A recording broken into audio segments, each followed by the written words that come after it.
brought you by Silver Pumps and Motors. Top quality और consistent performance के लिए सिर्फ सिल्वर पंप्स नाम याद रखना। గత ప్రభుత్వం 10 ఏళ్ల పాటు తెలంగాణలో నంది అవార్డులు ఇవ్వలేదన్నారు డిప్యూటీ సీఎం బట్టి విక్రమార్క. కాంగ్రెస్ ప్రభుత్వం కళలను ప్రోత్సహిస్తుందని, అందుకే ఉగాది నాడు గద్దర్ ఫిలిం అవార్డులు ఇవ్వాలని నిర్ణయం తీసుకుందన్నారు. ఎల్బీ స్టేడియంలో జరిగిన భక్త రామదాసు జయంతి ఉత్సవాల్లో భట్టి పాల్గొన్నారు.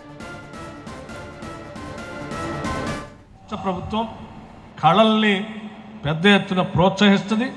ఈ మధ్యనే మేము గత 10 సంవత్సరాలు రాష్ట్ర ప్రభుత్వం సినిమా కళాకారులకు ఇచ్చేటువంటి నంది అవార్డుని పూర్తిగా విస్మరించి ఇవ్వకుండా పూర్తిగా ఉంటే, మన ప్రభుత్వం ప్రజాప్రభుత్వం రాగానే ఆలోచన చేసి కళల్ని ప్రోత్సహించాల్సినటువంటి బాధ్యత పాలకులు ప్రభుత్వాలపైన ఉంటుంది. కాబట్టి తప్పనిసరిగా ఈ సంవత్సరం నుంచి గద్దర్ గారు లాంటి మహానుభావుడి పేరు మీద గద్దర్ తెలంగాణ ఫిలిం అవార్డులని ఈ రాష్ట్ర ప్రభుత్వం ప్రతి సంవత్సరం ఉగాది సందర్భంగా అవార్డులు ఇవ్వడానికి ఒక నిర్ణయం తీసుకుంది.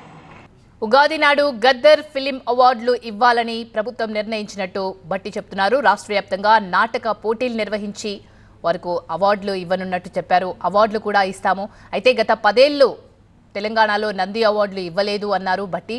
కాంగ్రెస్ ప్రభుత్వం కళలను ప్రోత్సహిస్తుంది, అందుకే ఉగాది నాడు గద్దర్ ఫిలిం అవార్డులు ఇవ్వాలని ప్రభుత్వం నిర్ణయించిందని ఆయన చెప్తున్నారు. ఎల్బీ స్టేడియంలో జరిగిన భక్త రామదాసు జయంతి ఉత్సవాల్లో ఆయన ఈ స్టేట్మెంట్ ఇచ్చారు.